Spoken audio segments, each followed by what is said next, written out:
সাহাবীদের মধ্যে অত্যন্ত বয়সে ছোট অথবা জ্ঞানে, অথচ জ্ঞানে এবং ইলমে অনেক গভীর পাণ্ডিত্যের অধিকারী একজন সাহাবী আব্দুল্লাহ ইবনে আব্বাস রাদিয়াল্লাহু তাআলা আনহুকে কয়েকটি উপদেশ করেছেন।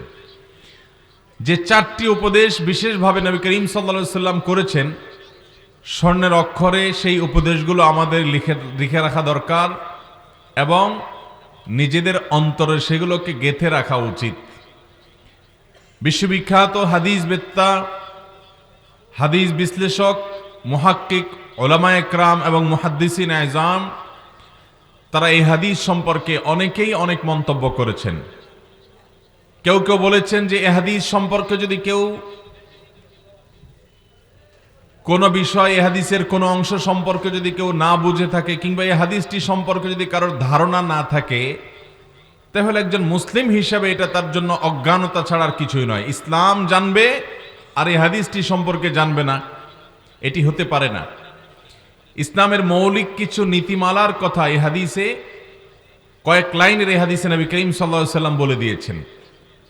শুধু তাই নয়, আমাদের আজকের জীবনে এবং আগামীর জীবনে যত সমস্যা আছে বা যত সমস্যা আসবে, সকল সমস্যার সমাধানের মৌলিক একটা রুট, মৌলিক একটা পন্থা এবং পথ এ হাদিসে বাতলে দেওয়া হয়েছে। আমরা যে হতাশা, ডিপ্রেশন, পেরেশানিতে অনেক সময় ভেঙে পড়ি এবং নানা কারণে আমরা যে দুনিয়াতে বিপর্যস্ত হই, বিপদের মুখোমুখি হই, এই পরিস্থিতিতে একজন ইমানদারের জন্য অসাধারণ একটি রোড ম্যাপ বলে দেওয়া আছে হাদিসের মধ্যে। যে হাদিস একজন ইমানদারকে যে কোনো বিপদ আপদে, যে কোনো বিপর্যয়ে তার কর্মপন্থা কি হবে সেটিকে পরিষ্কারভাবে বাতলে দিয়েছে এবং এর মাধ্যমে এই কঠিন পরিস্থিতিতে আমরা উত্তরণের পথ খুঁজে পাবো ইনশাআল্লাহ। মুহতারাম হাজরিন, হাদিসটি বর্ণনা করতে গিয়ে আব্দুল্লাহ ইবনে আব্বাস রাদিয়াল্লাহু তাআলা আনহু বলেছেন, কুনতু খালফান নবী সাল্লাল্লাহু আলাইহি ওয়াসাল্লাম, আমি নবী করিম সাল্লাল্লাহু আলাইহি সাল্লামের পেছনে ছিলাম ইয়াউমান, একদিন। এখানে প্রসঙ্গত বলে রাখি, আব্দুল্লাহ ইবনে আব্বাস রাদিয়াল্লাহু তাআলা আনহু এমন একজন সাহাবী যিনি নবী করিম সাল্লাল্লাহু আলাইহি সাল্লামের একাধারে চাচাতো ভাই ছিলেন, আবার তিনি বয়সে অনেক ছোট মানুষ ছিলেন। এ হাদিস বর্ণনা করার সময় তার বয়স ছিল অনেক মুহাদ্দিসদের মতে মাত্র 9 বছর। মাত্র 9 বছরের একজন কিশোর, একজন বালক এই মহামূল্যবান হাদিস বর্ণনা করছেন। শুধু এই হাদিস নয়, সবচেয়ে বেশি সংখ্যক হাদিস বর্ণনা করেছেন যারা, সেই বিরল ব্যক্তিত্বদের মধ্যে থেকে অন্যতম একজন হলেন এই আব্দুল্লাহ ইবনে আব্বাস রাদিয়াল্লাহু তাআলা আনহু, যিনি উস্তাজুল উম্মাহ। গোটা মুসলিম মিল্লাতের ওলামায়ে কেরাম, যত ইমাম আছেন, যত পণ্ডিত আছেন, সমস্ত ওলামায়ে কেরাম, সমস্ত পণ্ডিতদের উস্তাজ বলা যেতে পারে, মুআল্লিম বলা যেতে পারে। তার ইলম থেকে উপকৃত হওয়া ছাড়া আল্লাহর জমিনে কোনো আলেম, কোনো ইমাম ইমাম হওয়ার সুযোগ নাই, কোনো আলেম আলেম হওয়ার সুযোগ নাই আব্দুল্লাহ ইবনে আব্বাস রাদিয়াল্লাহু তাআলা আনহুর জ্ঞান থেকে আহরণ করা ছাড়া। বয়স কত বলেছিলাম? 9 বছর বয়সে হাদিস বর্ণনা করেছেন। এরপর নবী করিম সাল্লাল্লাহু আলাইহি সাল্লাম যে খুব বেশি দিন বেঁচে ছিলেন তা না। কোন কোন ইতিহাসবিদদের মতে, কোন কোন বর্ণনা মতে হিজরতের মাত্র 3 বছর আগে তিনি দুনিয়াতে এসেছেন, জন্মগ্রহণ করেছেন। তার মানে নবী করিম সাল্লাল্লাহু আলাইহি সাল্লাম দুনিয়া থেকে যখন চলে গেছেন তখন তার বয়স হলো প্রায় 13 বা তার কাছাকাছি সময়। আপনি চিন্তা করুন, এত অল্প বয়সের একজন বালক, এরকম একজন তরুণ, তিনি শুধুমাত্র আমাদের না, স্বয়ং সাহাবীদের মধ্যে ওমরে ফারুক রাদিয়াল্লাহু তাআলার মতো মানুষ, আবু বকর সিদ্দিক রাদিয়াল্লাহু তাআলার মতো মানুষ, নবী করিম সাল্লাল্লাহু আলাইহি সাল্লামের শ্বশুর যারা, বয়সে নবী করিম সাল্লাল্লাহু আলাইহি সাল্লামের চাইতেও বেশি যাদের ছিল বয়স, সেই মানুষগুলো যারা নবী করিম সাল্লাল্লাহু আলাইহি সাল্লামের সান্নিধ্য, সংস্রব ওনার চাইতে আরো বেশি দিন পেয়েছেন, সেই মানুষগুলো পর্যন্ত ওনার কাছ থেকে ইলম নিতেন, অনেক কিছু জিজ্ঞাসা করতেন। অমুসলিমরা একবার অবাক হয়ে জিজ্ঞাসা করলো, তোমরা কেমন যে আব্দুল ইবনে আব্বাসের মতো একটা বালকের পেছনে ঘোরাফেরা করো, একটা বালকের পিছনে তোমরা চলাফেরা করো, তাকে এত সম্মান করো, এটা কেমন হলো? একটা বালককে এত ইজ্জতের কি আছে? একটা প্রশ্ন করলেন যথাসম্ভব ওমর রাদিয়াল্লাহু তাআলা আনহু, যে ইদা জাআ নাসরুল্লাহ এর ব্যাখ্যা কি? বাহ্যিকভাবে এর ব্যাখ্যা দেখলে মনে হচ্ছে কোনো আনন্দদায়ক সংবাদ দেওয়া হয়েছে। আল্লাহ বলেছেন যখন আল্লাহর সাহায্য এবং বিজয় আসবে এবং দেখবে দলে দলে লোক ইসলামে প্রবেশ করছে, তখন তোমরা আল্লাহর তাসবিহ মাখা প্রশংসা জ্ঞাপন করো, ইস্তেগফার করো। এই হলো সূরা ইজা জাআ নাসরুল্লাহর খোলাসা কথা। তো এখানে দলে দলে লোক ইসলামে আসবে, আল্লাহর সাহায্য আসবে, বিজয় আসবে, তখন করণীয় ঠিক করে দিয়েছেন। এটা তো আনন্দের একটা সূরা, কিন্তু তিনি ব্যাখ্যা করলেন না, এটা বেদনার একটা সূরা। এই সূরায় নবী করিম সাল্লাল্লাহু আলাইহি সাল্লামের ওয়াফাতের সংবাদ দেওয়া হয়েছে। ওয়াফাতের কথা লেখা নাই, কিন্তু আল্লাহর সাহায্য এবং চূড়ান্ত বিজয় হয়ে যাওয়ার মানে হলো নবী করিম সাল্লাল্লাহু আলাইহি সাল্লামের কাজ শেষ, ওনার যাওয়ার সময় হয়ে গেছে। তখন সবাই মাথা নত করলেন যে হ্যাঁ, এ বালক সাধারণ কোনো বালক নয়। এর অন্যতম একটা কারণ হলো, আপনারা অনেকেই শুনে থাকবেন, সহিহ বুখারীতে বর্ণিত হয়েছে, নবী করিম সাল্লাল্লাহু আলাইহি ওয়াসাল্লাম একদিন ভোর রাতে তাহাজ্জুদের নামাজের জন্য উঠেছেন। কোন নামাজের জন্য উঠেছেন? তাহাজ্জুদের নামাজের জন্য। তিনি তাহাজ্জুদের জন্য উঠেছেন। আজকাল তো এরকম পানি সাপ্লাই সিস্টেম ছিল না, ট্যাপ সিস্টেম ছিল না, আরো মরুভূমি, পানি এমনিতেই দুষ্প্রাপ্য, কষ্টসাধ্য ছিল পানি সংগ্রহ করা, আবার সাপ্লাইয়ের এই সিস্টেমও ছিল না। তো আব্দুল্লাহ ইবনে আব্বাস রাদিয়াল্লাহু তাআলা আনহু নবী করিম সাল্লাল্লাহু আলাইহি সাল্লামের সাথে রাতে ছিলেন। বয়সে কিন্তু ছোট মানুষ। তিনি নবী করিম সাল্লাল্লাহু আলাইহি সাল্লামকে ঘুম থেকে উঠতে দেখে, দুঃখিত, ঘুম থেকে উঠছেন নবী করিম সাল্লাল্লাহু আলাইহি সাল্লাম, তার আগে আব্দুল্লাহ ইবনে আব্বাস রাদিয়াল্লাহু তাআলা আনহু আঁচ করেছেন যে তিনি ঘুম থেকে উঠে প্রতিদিনের মতো আজও তিনি ওয়াশরুমে যাবেন, ওয়াশরুমের কাজ সারবেন, ওযু করবেন এবং তাহাজ্জুদে দাঁড়াবেন। নবী করিম সাল্লাল্লাহু আলাইহি সাল্লাম যখন ওয়াশরুমে গেলেন, তিনি পানিটা রেখে দিলেন। এমন জায়গায় রেখে দিয়েছেন যে একটু আগেও না একটু পিছেও না, মানে বিচক্ষণতার সাথে যেই জায়গা রাখলে ওনার নিতে সবচেয়ে বেশি উপকার সহজ হবে এবং কোনো কষ্ট পেতে হবে না, কোনো বেগ পেতে হবে না, কোনো বিব্রতকর পরিস্থিতির মধ্যে পড়তে হবে না, ঠিক সেই রকম জায়গা পানি রেখে দিয়েছে। শুধু পানি নয়, সবকিছু এরকম গুছিয়ে যেটা যেখানে রাখা দরকার পারফেক্ট জায়গা মতো রেখে চরম বুদ্ধিমত্তার পরিচয় দিয়েছেন। নবী করিম সাল্লাল্লাহু আলাইহি সাল্লাম দেখলেন যে এরকম চমৎকার আয়োজন এবং এরকম অসাধারণ সেবা একজন বালক করেছে। নবী সাল্লাল্লাহু আলাইহি সাল্লাম এটি জানার পর তার জন্য দোয়া করলেন, আল্লাহুম্মা ফাক্কিহু ফিদ্দীন ওয়া আল্লিমহুল কিতাব। আল্লাহ, এই বালককে আপনি ইসলামের জ্ঞান দান করেন আর এই কোরআনের ব্যাখ্যার নলেজ আপনি তাকে দান করেন। এমন দেওয়া দিছেন আল্লাহ তাআলা, ওই বালকের কাছ থেকে জ্ঞান নেওয়া ছাড়া আল্লাহর জমিনে আজও পর্যন্ত এত বড় বড় ইমাম গত হয়েছে, 12 খণ্ড, 15 খণ্ড, 20 খণ্ড, 25 ভলিউমের বিশাল বড় বড় গ্রন্থের রচয়িতা, গোটা আলমিরা, গোটা আপনার বুক সেলফ ফুল হয়ে যাবে একটা গ্রন্থে।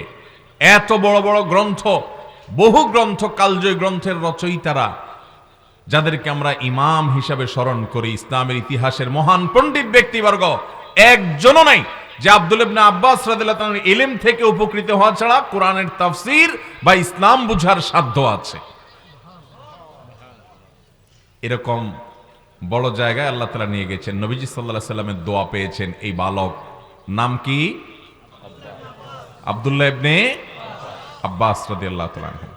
আমাদের যুবকরা আজকাল কত খেলোয়াড়ের নাম জানে, ইসলামের ইতিহাসের এ সকল তারকা, এ সকল মহান ব্যক্তিত্বদের সাথে আমরা পরিচিত নই, আমরা জানি না তাদের ইতিহাস। আল্লাহ রাব্বুল আলামিন আমাদেরকে তাদের প্রকৃত অনুসারী হওয়ার তৌফিক দান করুন।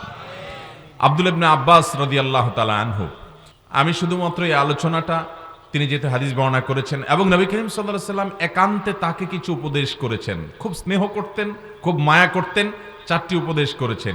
সেই উপদেশগুলো আমাদের জন্য উপযোগী, অনেক বেশি উপকারী। আজকের বাস্তবতায়, আজকের প্রেক্ষাপটে এগুলো আরো বেশি আমাদের অন্তরে গেঁথে রাখা উচিত। আপনি কারো থেকে কষ্ট পাবেন না, আপনি কারোর কাছ থেকে আঘাত পাবেন না, আপনার জীবনের অনেক সমস্যার সমাধান হবে। এই 4টি উপদেশ যদি আপনি গেঁথে ফেলতে পারেন আপনার মনে, সবাই চেষ্টা করবেন তো ইনশাআল্লাহ। সেই সাথে একটু বলে রাখি, এই বালক আব্দুল্লাহ ইবনে আব্বাস রাদিয়াল্লাহু তাআলা আনহু এত অল্প বয়সে নবী করিম সাল্লাল্লাহু আলাইহি সাল্লামের সাথে সাথে থাকতেন। কত সাথে থাকতেন যে নবী সাল্লাল্লাহু আলাইহি সাল্লাম একান্তে তাকে পেয়েছেন। তার সান্নিধ্য পাওয়ার জন্য কত শত সাহাবীরা তার পেছনে ঘুরঘুর করতেন। অথচ আব্দুল্লাহ ইবনে আব্বাস রাদিয়াল্লাহু তাআলা আনহু তার এত কাছাকাছি ছিলেন যে তাকে একান্ত ডেকে খুব আদরের সাথে বলেছেন, ইয়া গোলাম, হে বালক, হে বৎস, হে ছোট শিশু, ইন্নী উআল্লিমুকা কালিমাত, আমি তোমাকে কিছু বাক্য শিখিয়ে যেতে চাই, কিছু বাক্য শিখিয়ে যেতে চাই। আল্লাহর নবী বলছেন আমি তোমাকে কিছু বাক্য শিক্ষা দিয়ে যেতে চাই। কত স্নেহ করতেন। এত স্নেহ কই এমনি এমনি পেয়েছেন? নবী সাল্লাল্লাহু আলাইহি সাল্লামের দোয়া পেয়েছেন। কারণ এ বালকের মধ্যে নবী করিম সাল্লাল্লাহু আলাইহি সাল্লামের সেবা, তাকে শ্রদ্ধা করা, তার খেদমত করা, তার দোয়া নেওয়ার মতো সেরকম উপযোগী মানুষ হিসাবে সে নিজেকে গড়ে তুলতে পেরেছেন। এই জন্য আল্লাহ নবীর দোয়াও পেয়েছেন এবং এমন দোয়া করেছেন, আল্লাহুম্মা ফাক্কিহু ফিদ্দীন ওয়া আল্লিমহু তাওয়ীল। আল্লাহ ইসলামের জ্ঞান তাকে দেন, কোরআনের ব্যাখ্যা তাকে বুঝার তৌফিক দেন। এমন বুঝাই বুঝছেন, এমন জানাই জানছেন যে আজও পর্যন্ত কোন আয়াতের তাফসিরে বড় বড় মুফাসসির, তারপর পরের কথা মুফাসসিরদের তাফসির পড়া ছাত্র যারা আজকের উলামায়ে কেরাম, আব্দুল্লাহ ইবনে আব্বাস রাদিয়াল্লাহু তাআলা কি বলেছেন সেটা খোঁজার চেষ্টা করেন।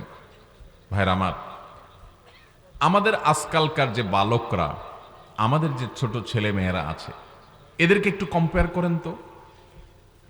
শুধুমাত্র আব্দুল্লাহ ইবনে আব্বাসের কথাই নয়, আব্দুল্লাহ ইবনে ওমর রাদিয়াল্লাহু তাআলা আনহুর ইতিহাস যদি আপনি শুনেন, আপনি অবাক হয়ে যাবেন। অনেকে জেনে থাকবেন যে আব্দুল্লাহ ইবনে ওমর রাদিয়াল্লাহু তাআলা আনহু বয়সে অনেক ছোট ছিলেন। কোন একটা জেহাদে যাওয়ার জন্য সাহাবীদের মধ্যে কম্পিটিশন, ছোট মানুষ, তাকে নেওয়া হবে কি হবে না, পেরেশানিতে আছেন যাতে নেওয়া হয়, এই জন্য এরকম উঁচু করে দাঁড়াচ্ছেন যে আমি বড় হয়ে গেছি। বহু ঘটনা তার। নবী করিম সাল্লাল্লাহু আলাইহি সাল্লাম একবার উপস্থিত সাহাবীদেরকে বললেন, একটি প্রশ্ন করছি আমি, কে উত্তর দিতে পারবে? মুসলমানের সাথে একটা গাছের তুলনা চলে, সে গাছ কোনটা বলো দেখি। সাহাবীদেরকে প্রশ্ন করলেন কে? নবী করিম সাল্লাল্লাহু আলাইহি সাল্লাম। সবাই চুপ, কেউ বলার সাহস করছে না। কোন গাছ, কোনটা বলে আবার কোন বিপদে পড়ি।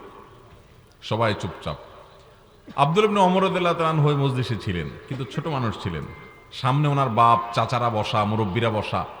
তো মুরব্বীদের সামনে নিজে থেকে কোনো একটা উত্তর দিতে যাবেন, মুরব্বীরা দেওয়ার সাহস করছেন না, তাদের সামনে উত্তর দেওয়াটাকে অসৌজন্যতা, অভদ্রতা এবং বেয়াদবি মনে করেছেন, সেজন্য উনি চুপচাপ রয়েছেন। কিন্তু এই হাদিস বর্ণনা করার সময় বলেছেন, আমার মনে আসছে সেই গাছটা হবে খেজুর গাছ, কিন্তু আমি বললাম না যে আমার বাপ চাচারা বসে আছে তাদের সামনে আমি কিভাবে উত্তর দেই। ওনারা দিচ্ছেন না, তাহলে আমি চুপ থাকি। মুরব্বীদের সামনে কথা আগ বাড়িয়ে বলা এটা অসৌজন্যতা, এটা ইসলামী ম্যানার্সের বাইরের অভদ্রতা। তিনি বলেন নাই। এরপর নবী করিম সাল্লাল্লাহু আলাইহি সাল্লাম যখন নিজে থেকে উত্তর দিয়ে দিলেন, তখন তিনি আফসোস করলেন যে হারে, আমি তো এই উত্তরটাই মনে মনে ঠিক করেছিলাম। যাই হোক, খেজুর গাছের সাথে ইমানদারের তুলনা কিভাবে, সেটা আরেক আলোচনা, একটা থেকে আরেকটাতে চলে যাবে। আমরা আমাদের মূল কথায় ফিরে আসি। আমাদের ছোট ছোট ছেলে মেয়েরা 8 বছর 9 বছর বয়সে, এখন তাদের হাতে হাতে শুধু মোবাইল ফোন ছাড়া আর কিচ্ছু নেই। কি দেই আমরা পোলাপান রে? একটা ট্যাব দিয়ে মুনাজাতে বসাই দেই, মোবাইল দিয়ে মুনাজাতে বসাই দেই। ঘাটতে ঘাটতে চোখ শেষ, ব্রেন শেষ, সব শেষ। ইমান, আমল, আখলাক, আচরণ, ভদ্রতা সব শেষ। ভাইরা আমার, মুসলমানের সন্তান সবকিছুর আগে ইমান শিখবে, এর পাশাপাশি সে আখলাক শিখবে, ভদ্রতা শিখবে, আচরণ শিখবে। আজকাল দেখা যায় যে ছেলে মেয়ে একেবারে শিশুকাল থেকে নিয়ে বয়স যত বাড়তে থাকে তত বড় বেয়াদব হতে থাকে। আব্দুল্লাহ ইবনে আব্বাস রাদিয়াল্লাহু তাআলা আনহু নবীজি সাল্লাল্লাহু আলাইহি সাল্লামের দোয়া পেয়েছেন আদবের কারণে। অতএব আমাদের সন্তানদেরকে আমরা ভদ্রতা, শালীনতা, সৌন্দর্য, বড়দেরকে সম্মান করানোর যে গুরুত্বপূর্ণ একটা আচরণগত সৌন্দর্য, সেটা শেখাবো তো ইনশাআল্লাহ।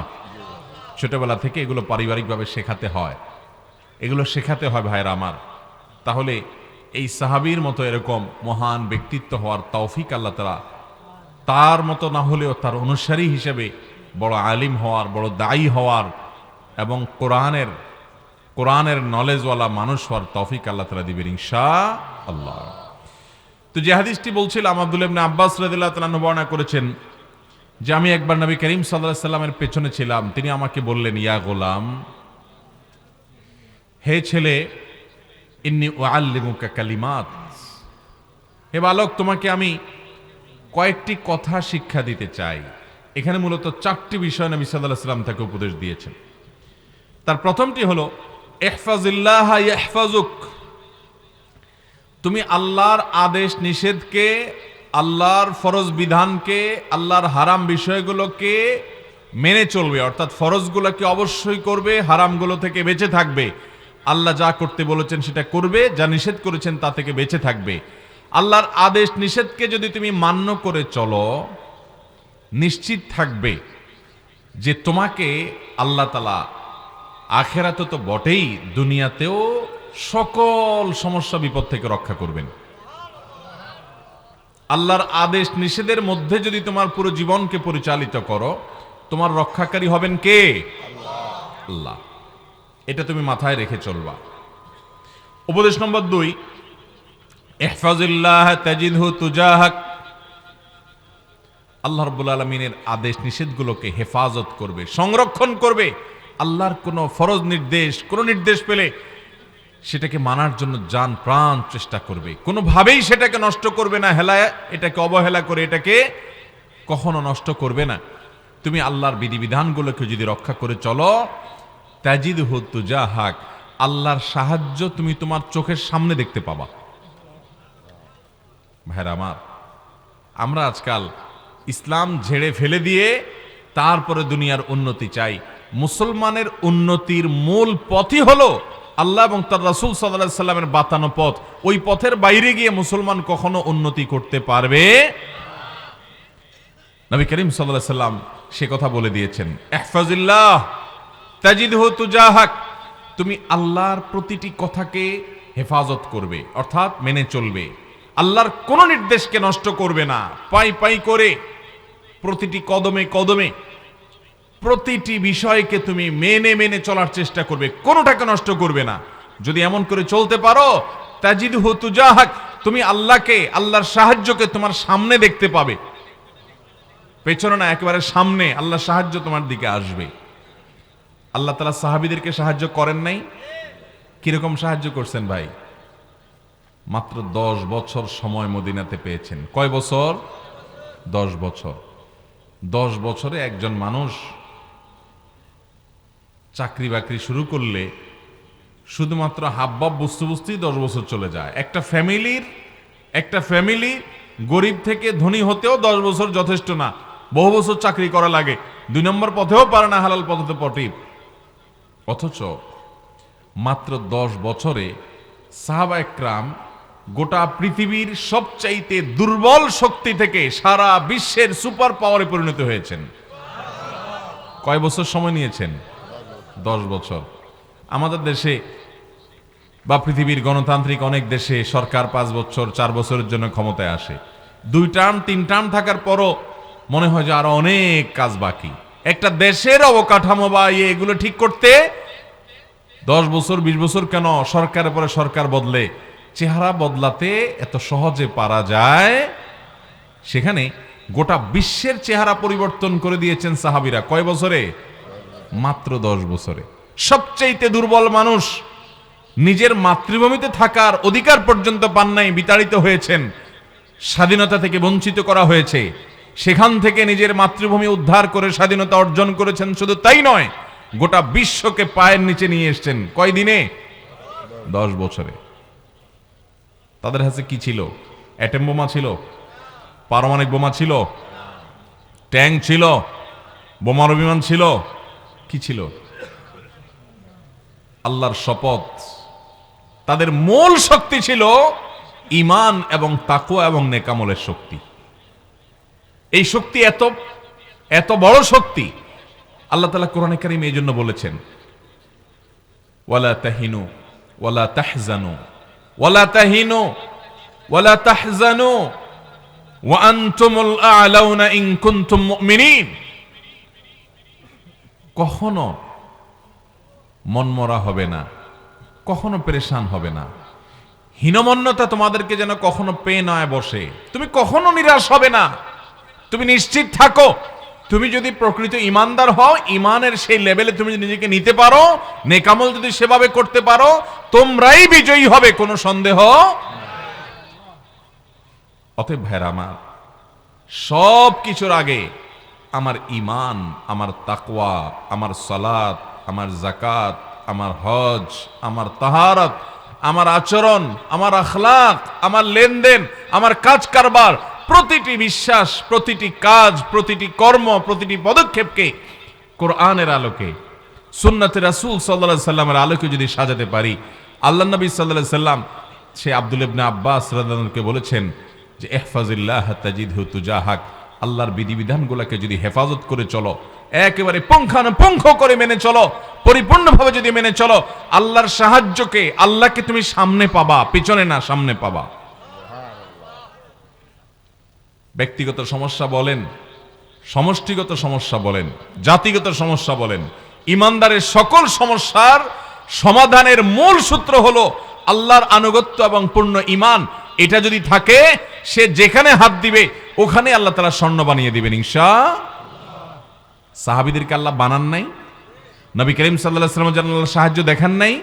ইসলামের ইতিহাসের সোনালী যুগের স্বর্ণ মানবদের, তাবেঈনদেরকে, তাবেঈনদেরকে আল্লাহ তাআলা দেখান নাই? অর্ধ পৃথিবী তারা শাসন করেন নাই? করেছেন। ভাইরা আমার, তো সেই জায়গায় আমাদেরকে যেতে হবে। নবী করিম সাল্লাল্লাহু আলাইহি ওয়াসাল্লাম সে উপদেশ করেছেন কাকে? আব্দুল্লাহ ইবনে আব্বাস রাদিয়াল্লাহু তাআলা আনহুকে। খুব আদর করতেন, তাকে স্নেহ করতেন। সেই উপদেশটা আমরা জানতে পারলাম। অতএব আমরাও আমল করব তো ইনশাআল্লাহ। প্রতিটি বিষয়ে আমার রবের আদেশের উপরে পৃথিবীর কোনো আদেশ আর আমার জন্য জীবন দিব, কি নিষেধ করেছেন তার জন্য আমি জীবন দিব। প্রয়োজন হলে এর নাম হলো ঈমান, এর নাম হলো তাকওয়া, এর নাম হলো গোলামি, এর নাম হলো আবদিয়ত, এর নাম হলো মুসলমানিত্ব, এর নাম হলো সারেন্ডার করা। এটা ছাড়া মানুষ মুসলমান হতে পারবে? আমরা তো এখন ধরি মাছ না চুই পানি টাইপ মুসলমান। নামাজও পড়ি, 2 নম্বরিও করি, ওয়াজও শুনি, দুর্নীতিও করি, ওয়াজও দেখি, আবার ইউটিউবে ফিল্মও দেখি, কোরআন তেলাওয়াতও শুনি, আবার গানও শুনি। এই ভেজাল্লা মুসলমান দিয়া আল্লাহর কাছ থেকে সাহায্য পাওয়া বড় কঠিন। অতএব পিওর মুসলমান হব তো ইনশাআল্লাহ। উদখুলু ফিস সিলমি, পরিপূর্ণভাবে ইসলামে প্রবেশ করো। আল্লাহ তাআলা আমাদেরকে পরিপূর্ণভাবে ইসলামে প্রবেশ করার তৌফিক দান করুন। ভাইরা আমার, আপনি পরিপূর্ণ মুসলমান হলে আপনার লাভ, আপনার লাভ। আল্লাহর কোনো ঠেকা পড়ে নাই ভাই। যত আল্লাহর দাসত্বটা পিওর ভাবে করতে পারবেন, যত বেশি করতে পারবেন, অলৌকিকত্ব, আল্লাহর সাহায্য আপনি সামনে তত বেশি দেখতে পাবেন ইনশাআল্লাহ। তাহলে দ্বিতীয় উপদেশ ছিল যে আল্লাহর বিধিবিধানকে যদি তুমি হেফাজত করে চলো, আল্লাহকে অর্থাৎ আল্লাহর সাহায্যকে তোমার সামনে পাবে। নাম্বার 3, ইযা সাআলতা ফাসআলিল্লাহ ওয়া ইযা ইসতাআনতা ফাসতাইন বিল্লাহ। তাওহীদের গুরুত্বপূর্ণ একটা সবক দিলেন তিনি তার প্রিয় শিষ্য সাহাবী আব্দুল্লাহ ইবনে আব্বাস, বালক মানুষ, আদরের তাকে। তিনি বলেছেন, ইযা সাআলতা ফাসআলিল্লাহ। তোমার যদি কিছু চাইতে হয়, তোমার যদি কিছু চাইতে হয়, অদৃশ্যের কারোর কাছে তোমার কিছু চাওয়া লাগে, তো তুমি আল্লাহর কাছে চাইবা। কার কাছে চাইবা? যদি তোমার কখনো সাহায্যের প্রয়োজন দেখা দেয়, যে কারোর সাহায্য দরকার, এখন অনেক বেশি সাহায্যের প্রয়োজন, তো সাহায্য চাইবা কার কাছে? আল্লাহর কাছে। অদৃশ্যের কারোর কাছে যদি কিছু প্রার্থনা করতে হয়, কিছু চাইতে হয়, সাহায্য যদি কোনো অদৃশ্যের কারোর কাছে চাইতে হয়, তো তিনি হবেন একমাত্র কে? আল্লাহ। নবী করিম সাল্লাল্লাহু আলাইহি ওয়াসাল্লাম বলেছেন, জুতার ফিতাটা কারোর ছিঁড়ে গেছে, রাস্তা চলতে চলতে মনে করেন স্যান্ডেল পরে যাচ্ছেন, অথবা যে কোনো জুতা পরে যাচ্ছেন, ছিঁড়ে গেছে। এখন রাস্তার মধ্যে জুতা ছেঁড়া একটু মুসিবত, কিন্তু আপনি ওইটা ঠিক করে হয়তো সামনে কিছু দূর যেতে পারবেন, এরপর একটা দোকান থেকে কিনতে পারবেন, অনেক ব্যবস্থা আছে। কিন্তু ইমানদার তার এই ছোট্ট বিপদটা যখন হবে তখনও সে স্মরণ করবে কাকে? সে এটা চিন্তা করবে তো সেরে ফেলবো, আরেক দোকান থেকে এটা কিনে ফেলবো না, কেনার ব্যবস্থা আছে, সারার ব্যবস্থা আছে, সবই ঠিক আছে। আমার এই ছোট্ট ক্ষুদ্র বিপদেও পর্যন্ত আমার মন চলে যাবে সবার আগে যার কাছে, তিনি কে?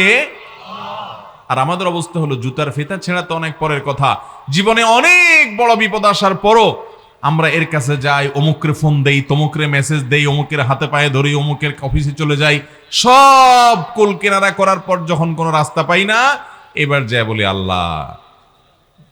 ঠিক না ভাই? ঠিক। অথচ ইমানদারের যেই কোনো বিপদে সবার আগে যাকে স্মরণ করবে তিনি কে? আল্লাহ রাব্বুল আলামিন। আল্লাহ তাআলা আমাকে আপনাকে সেরকম ইমানদার হওয়ার তৌফিক দান করুন। ভাইরা আমার, এটা হলো মোবাইল ফোনের নেটওয়ার্কের মতো অনেকটা। আপনি আল্লাহর সাথে যত বেশি কানেক্টেড হতে পারবেন, আপনার কানেকশনটা যত স্ট্রং হবে, নেটওয়ার্কটা যত মজবুত হবে, আপনি আল্লাহর কাছ থেকে সাহায্য তত দ্রুত পাবেন, যোগাযোগ তত দ্রুত হবে। আর এটা নির্ভর করবে যে আপনি আল্লাহকে কত বেশি স্মরণ করেন। যদি দেখেন যে না, একেবারে কোনো বিপদে সে একেবারে শেষ পর্যায়ে গিয়ে আল্লাহর কথা স্মরণ হয়, তার আগ পর্যন্ত আল্লাহর কথা মাথায়ও আসে না, ওই অমুকের কথা, তমুকের কথা, অমুক মামু, অমুক খালু, অমুক পাওয়ারওয়ালা, অমুক শক্তিওয়ালা, অমুক পয়সাওয়ালা, তাদের কাছে দৌড়ান, অমুকের হাই হ্যালো, আমার এই বিপদ হয়েছে, আমার এই সমস্যা হয়েছে, সবার কথা মনে পড়ে। আল্লাহর কথা মনে পড়ে ঠেকায় পড়ে গেলে যখন দেখেন আর কোনো উপায় নাই, এইবার এসে বলেন আল্লাহ আপনি ছাড়া উপায় নাই। এরকম যদি হয় তাহলে বুঝবেন যে আপনার নেটওয়ার্কটা 4 দাগের মধ্যে 1 দাগ আছে, তাও নিবু নিবু করে। বুঝেন নাই কথা? আর যদি আপনার যে কোনো সমস্যায় সাথে সাথে সবার আগে স্মরণ হয় ওই আরশে আজিমের মালিকের কথা, যে আমার রব সব দেখছেন, তার হাতেই সব কিছু, অতএব একটা জুতার ফিতাও ছিঁড়ে গেলে সাথে সাথে আল্লাহ আপনি আমাকে এই ছোট বিপদ হলেও সেখান থেকে আপনি উদ্ধার করেন, আমি এটাকে যত সহজ মনে করছি, আপনি সহজ না করলে সহজ নয়। এই সবক যদি আপনি নিতে পারেন তাহলে বুঝতে হবে আপনার নেটওয়ার্ক আল্লাহর সাথে 4 দাগ পরিপূর্ণ আছে, স্ট্রং আছে, 4G নেটওয়ার্ক আছে, 5G নেটওয়ার্ক আছে, এবং খুব মজবুত কানেকশন আছে ইনশাআল্লাহ। ভাইরা আমার, আল্লাহ রাব্বুল আলামিন আমাদেরকে সেরকম ঈমানওয়ালা হওয়ার তৌফিক দান করুন। ঈমানগুলো একবার ঠুনকো হয়ে গেছে ভাই, আমরা আমাদের রবকে চিনি না, রবের গোলামদের কাছে দৌড়াই। এর চাইতে বড় ছোট লোকে আর কি আছে ভাই? আপনি কোন মালিকের কাছে ধর্ণা না দিয়া মালিকের দাসানুদাস, মালিকের গোলাম, মালিকের অধীনস্থ ক্ষুদ্রাতি ক্ষুদ্র কোন কর্মচারীর কাছে যায়া তার সেবা দাস হচ্ছেন কোন কাজ পাওয়ার জন্য, কোন কাজ থেকে উদ্ধারের জন্য, কোন সমস্যা থেকে উত্তরণের জন্য আপনি কোন ব্যক্তির দাসানুদাসের কাছে যাচ্ছেন, মালিকের কাছে না, যে এটা মালিকের জন্য অনেক বড় অপমানকর। আরশে আজিমের মালিক, সব কিছু যার হাতে, আল্লাহ রাব্বুল আলামিনের কাছে না চেয়ে, তার দিকে না যেয়ে তার গোলামদের দুয়ারে দুয়ারে দৌড়াচ্ছেন, তাদের অফিসে অফিস দৌড়াচ্ছেন, এটা আল্লাহর শানে, এটা আল্লাহর শানে বেয়াদবি, এটা ঈমানের সাথে যায় না। এই জন্য ঈমানদার সব কিছুর আগে সাহায্য চাইবে কার? আল্লাহ। প্রত্যেক রাকাত নামাজে এই বিষয়টা কত ইম্পর্টেন্ট হলে, কত গুরুত্বপূর্ণ হলে, প্রতি রাকাত নামাজে আল্লাহ রাব্বুল আলামিন সূরা ফাতিহা আমাদেরকে শিক্ষা দিয়েছেন, ইয়্যাকা না'বুদু ওয়া ইয়্যাকা নাস্তাঈন। আল্লাহ শুধু আপনারই ইবাদত করি এবং আপনার কাছেই, এই যে সাহায্য শুধু কার কাছে চাই? আল্লাহর কাছে চাই। আমাদের সমাজের অনেক ভাইরা আছেন যে মামু খালুর কাছে দৌড়ায়, এটা যেরকম আছে মামু খালুর কাছে যান, সমস্যা নেই, কিন্তু আপনার ঈমান থাকবে যে তার হাতে নাই, আসল চাবিকাঠি কার হাতে? অতএব ওই জায়গায় আগে দরখাস্ত জমা দেই, এরপরে এসব করা যায়, ওখান থেকে হুকুম হলে এদের মাধ্যমে হবে, না হলে হবে, এটা হবে আপনার বিশ্বাস। অনেক কপাল পোড়া মুসলমান আছে, অনেক কপাল পোড়া মুসলমান আছে, জমজমের পানি খাওয়ার পর আবার নোনা পানিতে যায়, জমজমের পানি খাওয়ার পর আবার তার কাছে জমজমের পানি আছে, সেটা না খায় সে নোনা পানি খায়। এরকম অনেক ছোট লোক মুসলমান দুনিয়াতে আছে। তার দৃষ্টান্ত কি? সন্তান হয় না, ব্যবসার উন্নতি নাই, ভোটে দাঁড়াইছে, জিততে চায়, দুনিয়ার কোনো উদ্দেশ্য আছে, মাকসাদ আছে, এটা হাসিল করবার জন্য সে ওই কোথাকার কোন মাজারে চলে যায়, মাজারে যায় সেজদা দেয়, মাজারে যায় বাবার কাছে দোয়া করে, মাজারে যিনি শায়িত তার কাছে প্রার্থনা করে, তার ওখানে মান্নত করে, তার ওখানে সিন্নি দেয়, তার ওখানে দান সাদাকা করে এবং বসে বসে কান্দে। কেন কান্দে? তার দুনিয়ার উন্নতির জন্য।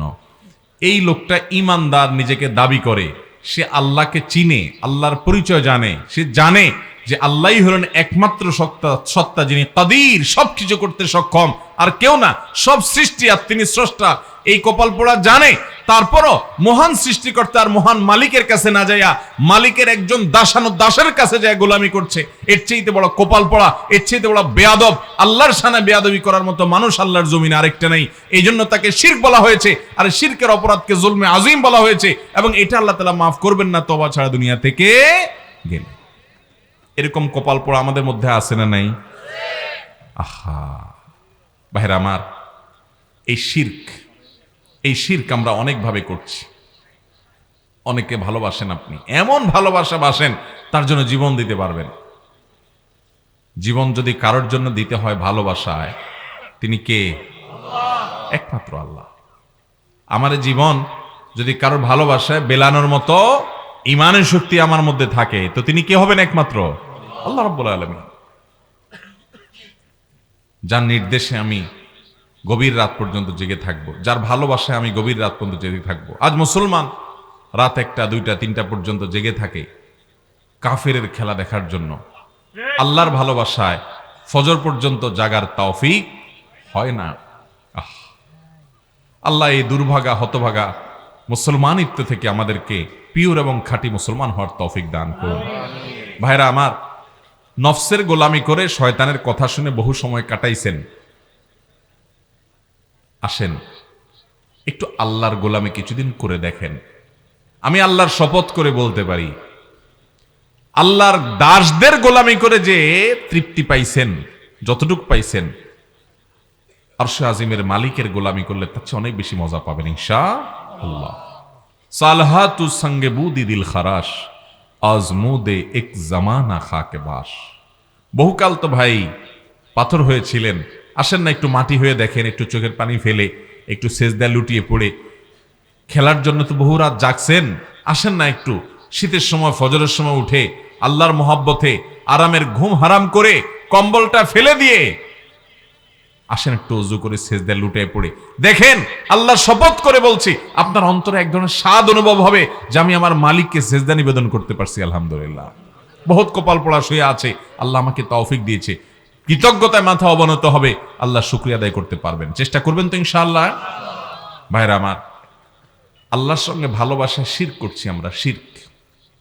ওয়াল্লাযীনা আমানু আশাদ্দু হুব্বাল লিল্লাহ, যারা আল্লাহর প্রতি ঈমান আনছে, যারা আল্লাহকে চিনছে, এরা আল্লাহকে সবচেয়ে বেশি ভালোবাসে। আল্লাহর সাথে কারোর ভালোবাসা কোনো তুলনা চলে না। এইরকম ভালোবাসা আসছে।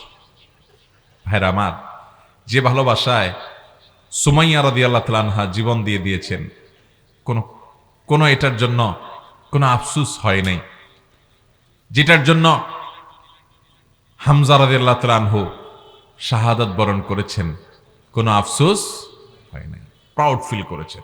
হামজা রাদিয়াল্লাহু তাআলা জীবন দিয়েছেন, হাজারো লাখো সাহাবী জীবন দিয়েছেন, আল্লাহর মহব্বতে ভালোবাসা তারা প্রাউড ফিল করেছেন, এবং হাসতে হাসতে এই পথ তারা বরণ করেছেন। জীবন দেওয়ার মতো পরিস্থিতি পরিবেশ আমাদের সব সময় আসে না ভাই, কিন্তু আল্লাহর নির্দেশ পালন করার জন্য জীবন না, জীবন অনেক পরে। আল্লাহর নির্দেশ পালনার্থে কম্বলটা ত্যাগ করতে হবে, জীবন পরে ত্যাগ করেন। ফজরের সময় কম্বল ত্যাগ করার মতো সৎসাহস রাখবেন তো ইনশাআল্লাহ? ভাইরা আমার, আল্লাহর ভালোবাসায় সবকিছু ত্যাগ করব। এমনকি একটা মেয়ের সাথে আপনার হারাম সম্পর্ক হয়ে গেছে, আপনি শয়তানের প্ররোচনা করে ফেলেছেন, আপনি জানতে পেরেছেন আল্লাহ তাআলা বিবাহ বহির্ভূত সম্পর্ককে হারাম করেছেন, এবং এটাকে মহা অপরাধ এবং কবিরা গুনাহ হিসেবে চিহ্নিত করেছেন। এর ভয়ঙ্কর শাস্তি আল্লাহ তাআলা নবী সাল্লাল্লাহু আলাইহি সাল্লামকে মেরাজে নিয়ে দেখিয়েছেন। এই শাস্তি এড়াবার সুযোগ নাই। সবচেয়ে কঠিন শাস্তি বিবাহিত মানুষ যখন জেনা লিপ্ত হবে তার ইসলামের দণ্ডবিধিতে। এসব জানার পর আল্লাহ তাআলার এই নিষেধাজ্ঞার কথা মাথায় রেখে আপনি লজ্জিত হয়ে আল্লাহর মহব্বতে, আল্লাহর ভালোবাসা, আপনার দুনিয়ার এই 2 নম্বর ভালোবাসাকে কাট করে দিলেন। চেষ্টা করা যাবে ইনশাআল্লাহ? ভাইরা আমার, ত্যাগের মধ্যে, আল্লাহর মহব্বতের কারণে যে ত্যাগ হয়, ত্যাগের মধ্যে অসম্ভব শান্তি আছে। আসিয়া ফেরাউনের স্ত্রী নিজের স্বামীকে ত্যাগ করে ছেড়ে দিয়েছে। কার মহব্বতে? আল্লাহর মহব্বতে। লস করছেন না লাভ করছেন? এমন লাভ করছেন, হাজার হাজার বছর চলে গেছে। আজও পৃথিবীতে আসিয়াকে মহব্বত করা, শ্রদ্ধা করা, এহতেরাম করা, সম্মান করা, স্যালিউট জানানোর মতো মানুষ পৃথিবীতে অভাব হয় না, কিয়ামত পর্যন্ত হবেও। আর ওই 2 নম্বর ভালোবাসা, যেটা বিবাহ বহির্ভূত সম্পর্ক, এটার জন্য অনেকে জীবন দিছে, অনেক কিছু করছে। একজনের নাম বলতে পারেন যে পৃথিবীর ইতিহাসে চিরস্মরণীয়, বরণীয়, হাজার হাজার বছর ধরে সবাই তাকে স্মরণ করে? বলতে পারবেন? ভাইরা আমার, অতএব আল্লাহর জন্য ত্যাগ, এটা আমাদেরকে সম্মান এনে দিবে, দুনিয়া আখিরাতে কল্যাণ এনে দিবে। শয়তান আমাদের শত্রু, সে আমাদেরকে এগুলো বুঝতে দেয় না। তওবা করবো তো ইনশাআল্লাহ। বিভিন্নভাবে আমরা আল্লাহর সঙ্গে শিরক করি, আমি সেদিকে যাব না। তো তৃতীয়ত যে উপদেশ নবী সাল্লাল্লাহু আলাইহি সাল্লাম আব্দুল্লাহ ইবনে আব্বাসকে করেছেন, ইযা সাআলতা ফাসআলিল্লাহ ওয়া ইযা ইসতাআনতা ফাসতাঈন বিল্লাহ। যখন কিছু চাইবা, কার কাছে চাইবা? যখন সাহায্য চাইতে হবে, কার কাছে সাহায্য চাইতে হবে? আল্লাহর কাছে। আল্লাহর কাছে এমন ভাবে সাহায্য চাইবেন যে আল্লাহ তাআলা না দিয়ে যাবেন না, আল্লাহ তাআলা দিবেন আপনাকে। এবং সবার আগে মনটা কোথায় যেতে হবে? আল্লাহর দিকে। অসুখ হলে আমাদের সবার আগে মনে করেন আপনার জ্বর আসছে, কি আসছে? জ্বর আসছে, আপনার শরীরটা ব্যথা, সবার আগে মনে পড়ে কিসের নাম? তাহলে তো সব ফেরেশতা এখানে দেখা যাচ্ছে। আমার তো সবার আগে নাপার কথা মনে আসে। আল্লাহ তাআলা আমাদেরকে মাফ করুক। ভাইরা, জ্বর আসলে শরীরে সবার আগে আসলে সত্যি সত্যি বলেন কার কথা মনে আসে? কিছু বুজুর্গ নেককার আছে, এদের আল্লাহর কথা মনে আসে, মাশাআল্লাহ আছে আল্লাহর কিছু বান্দা। বাকি বেশিরভাগ মানুষের মনে আসে কার কথা? প্যারাসিটামল নাপার কথা, ঠিক না? ভাইরা আমার, পেটে ব্যথা শুরু হয়েছে, সবার আগে মনে আসে ডাক্তার সাহেবের কথা, ঠিক না বলেন? ঠিক আছে, আপনি ডাক্তারের কাছে অবশ্যই যাবেন। নবী করিম সাল্লাল্লাহু আলাইহি ওয়াসাল্লাম নির্দেশ করেছেন, তোমরা ঔষধ গ্রহণ করো, কারণ আল্লাহ তাআলা এমন কোন রোগ সৃষ্টি করেন না যার জন্য ঔষধ বা প্রতিষেধক সৃষ্টি করেন নাই। ওষুধ গ্রহণ করো। ওষুধ গ্রহণ করা, চিকিৎসা গ্রহণ করা, এটা সুন্নাহ, অসুবিধা নাই। কিন্তু ইমানদারের যে কোনো অসুবিধায় সবার আগে যাকে তিনি স্মরণ করবেন তিনি হলেন আল্লাহ রাব্বুল আলামিন। যে আল্লাহ, জ্বর হয়েছে, আপনি আমাকে রক্ষা করেন। ঠিক আছে, আমি ডাক্তারের কাছে যাচ্ছি, ঠিক আছে আমি নাপা প্যারাসিটামল খাচ্ছি, ঠিক আছে আমি শরীর মুছে তেনা দিয়ে, ভিজা তেনা দিয়ে মুছে জ্বর দূর করার চেষ্টা করছি, কিন্তু আল্লাহ আপনি সাহায্য করেন, আপনি হেফাজত করেন। মনটা সবার আগে কার কাছে যাবে? আল্লাহর কাছে। ওই ছোট বাচ্চার মতো, ছোট বাচ্চা কেউ যদি তারা একটা ধাক্কা দেয়, একটু বকা দেয়, একটা গালি দেয়, একটা মাইট দেয়, একটা ঘুষি দেয়, একটা থাপ্পড় দেয়, ছোট্ট 2, 3, 4 বছরের পোলাপান সবার আগে কারে ডাক দেয়? মা। স্মরণ আসে কার কথা? কারণ সে জানে তার মায়ের চাইতে আপন এই মুহূর্তে তার জন্য কেউ নাই। ভাইরা আমার, ইমানদারের জন্য, ইমানদারের মূল আশ্রয়স্থল হলেন আল্লাহ রাব্বুল আলামিন। আমাদের ইমানগুলো বড় ঠুনকো হয়ে গেছে, বড় দুর্বল হয়ে গেছে, আল্লাহর কথা স্মরণ আসে না।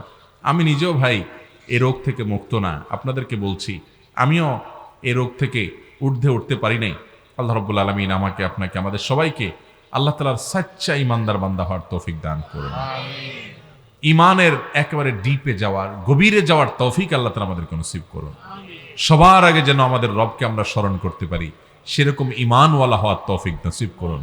সেটা যেদিন হইতে পারবেন, ওই যে সেদিন দেখবেন তাজিদহু তুজাহাক, আল্লাহ সাহায্যকে চোখের সামনে দেখতে পাবেন। চেষ্টা করা যাবে না ইনশাআল্লাহ। এরপরে এই 3 নম্বর উপদেশেরই পরিপূরক কথাগুলো নবী সাল্লাল্লাহু আলাইহি সাল্লাম বলেছেন 4 নম্বরে এসে। এই কথাগুলো ভালো করে শুনে রাখেন, এবং এই কথাগুলো পারলে কোন সুন্দর কাগজে লিখে নিজের অফিসে, বাসা, যেখানে সব সময় আপনি থাকেন তার আশেপাশে একটু লিখে রাখবেন। আর তার চেয়ে বেশি দরকারি হলো অন্তরের গভীরে আপনি এটাকে লিখে রাখবেন, একদম গেঁথে ফেলবেন। কথাগুলো মন দিয়ে শুনেন। তিনি বলেছেন, ওয়া আলাম জেনে রাখো হে ইবনে আব্বাস, হে বৎস, হে বালক, ভালো করে মাথায় রাখবা, জেনে রাখবা, আন্নাল উম্মাতা লাউ ইজতামাআত আলা আন ইয়ানফাউকা বিশাইইন, গোটা পৃথিবীর সকল মানুষ যদি ডিসিশন নেয়, শুধু জাতীয় সংসদে না, শুধুমাত্র জাতিসংঘে না, গোটা বিশ্বের সব মানুষ মিলে যদি ডিসিশন নেয় যে তোমার কোনো উপকার করবে, সিদ্ধান্ত নিয়ে নিচ্ছে আপনার উপকার করার সিদ্ধান্ত নিচ্ছে পৃথিবীর সকল দেশের প্রেসিডেন্ট, সকল দেশের প্রধানমন্ত্রী, রাজা মহারাজা, সকল দেশের নাগরিক সবাই মিলে ঐক্যবদ্ধ হয়েছে যে এই একটা মানুষকে আমরা রক্ষা করব, উপকার করব, সিদ্ধান্ত যদি সবাই নিয়ে নেয়, লাম ইয়ানফাউকা ইল্লা বিশাইইন ক্বাদ কাতাবাহুল্লাহু লাক, মনে রাখবা সবাই মিলে সিদ্ধান্ত নিও আল্লাহ তোমার জন্য যতটুকু কল্যাণ এবং উপকার লিখে রেখেছেন তার থেকে এক চুল পরিমাণও বেশি উপকার করতে সবাই মিলে পারবে না। ঈমানের সবক। আর ওয়াইন ইজতামাউ আলা আন ইয়াদুররুকা বিশাইইন, আর যদি গোটা পৃথিবীর মানুষ সবাই মিলে সিদ্ধান্ত নেয় তোমার কোনো ক্ষতি করবে, তোমাকে শেষ করবে, যদি ডিসিশন নেয় সবাই মিলে, লাম ইয়াদুররুকা ইল্লা বিশাইইন ক্বাদ কাতাবাহুল্লাহু আলাইক, আল্লাহ তাআলা তোমার ব্যাপারে যতটুকু ক্ষতি হওয়ার কথা লিখে রেখেছেন তার থেকে এক চুল পরিমাণ বেশি ক্ষতি করার ক্ষমতা কারোর নাই। রুফিআতিল আকলাম, সব লেখা হয়ে গেছে।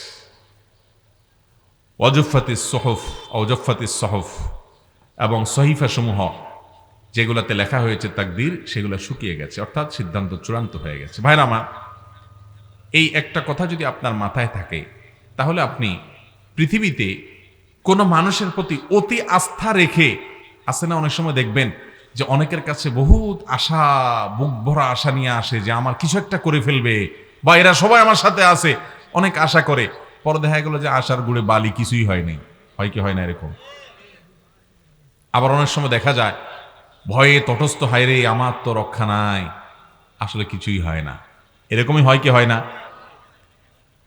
তো এই ভয় এবং আশা, এই দুইটা জায়গা আপনার ব্যালেন্স হয়ে যাবে যদি এই হাদিসের অংশটা আপনি মাথায় রাখতে পারেন যে পৃথিবীর কোনো মানুষের প্রতি আমার ভরসা নয়। ঠিক আছে, সবাই আমার ফেভারে আছে, সবাই আমার পক্ষে আছে, আমার আশা করা যায় ভালো কিছু হবে, কিন্তু এদের এই ফেভার আর পক্ষের কোনো ভ্যালু নাই। ফয়সালা উপর থেকে হয়, আরশ থেকে হয়, তাকদীরের আলোকে হয়, অতএব আমাকে ধর্ণা সেখানে দিতে হবে। এরা ভালো কিছু করলে সেটা সেখানকারই ফয়সালা, এখান থেকে ভালো কিছু না হলে সেটাও সেখানকারই ফয়সালা। অতএব এদেরকে দেখে আপনি আনন্দে আত্মহারাও হওয়ার কিছু নাই, আবার মানুষের ভয় ভীত হওয়ারও কিছু নাই। এই জন্য ইমানদার সব সময় ভরসা করবে কার উপর? আল্লাহর উপর। আল্লাহর উপর যখন ভরসা করবেন তখন আপনার অবস্থা হবে এরকম, সবাই পক্ষে আসলেও আপনি লাফাবেন না, আবার সবাই বিপক্ষে চলে গেলেও আপনি ভেঙে পড়বেন না। আপনি পরিপূর্ণ আস্থা রাখবেন কার উপর? আল্লাহর উপর। ঈমানের শক্তি আপনাকে মানসিকভাবে চাঙ্গা হতে সাহায্য করবে, মনোবল বৃদ্ধি করবে। আপনার মনোবল পৃথিবীতে কেউ ভাঙতে পারবে না। দেয়ালে পিঠ থেকে গেছে, পিছনের দেয়াল, সামনে বিপদ, এরপরে ইমানদার জানবে, বিশ্বাস করবে যে লা তাকনাতু মির রাহমাতিল্লাহ, আল্লাহর রহমত থেকে নিরাশ হওয়া যাবে।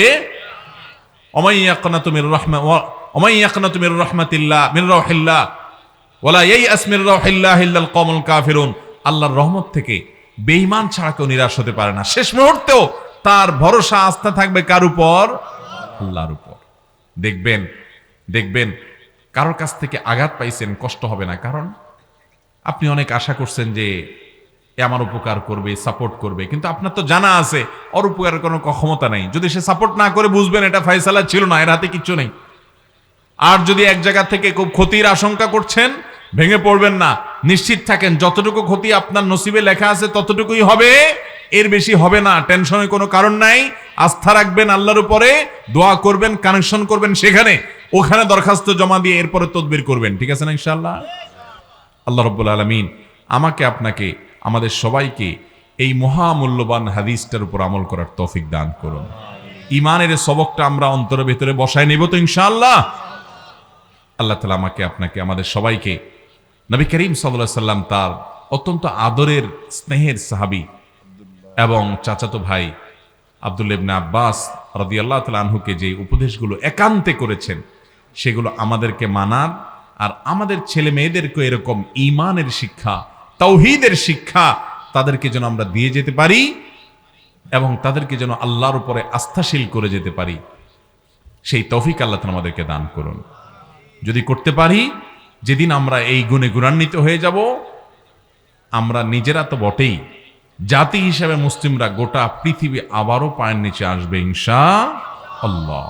আল্লাহ তাআলা সেরকম ঈমানওয়ালা, সেরকম তাওহীদওয়ালা, সেরকম ইয়াকিনওয়ালা, সেরকম তাওয়াক্কুলওয়ালা, সেরকম ভরসাওয়ালা এবং আল্লাহর বিধিবিধানকে মাননেওয়ালা মানুষ হওয়ার তৌফিক দান করুন। জাযাকুমুল্লাহু খাইরা ওয়া আখিরু দাওয়ানা আনিল হামদুলিল্লাহি রাব্বিল আলামিন।